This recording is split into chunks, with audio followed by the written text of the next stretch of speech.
Passiamo ora a presentare i protagonisti della prossima gara in programma. Sono i 200 Rana, categoria ragazzi femmine. 5 le batterie previste. Nella prima troviamo Asia Cettili in corsia 3, Katia Morasutto alla 4, Martina Allasia in 5.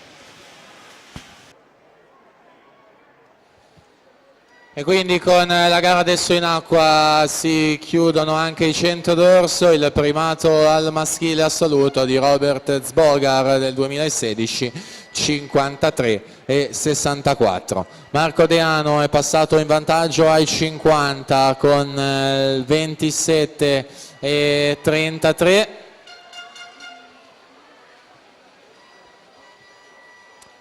(57-33) chiude il portacolori dell'Arca Team su Federico Mestroni, 58 e 28, Davide Bizzotto 59 e 04.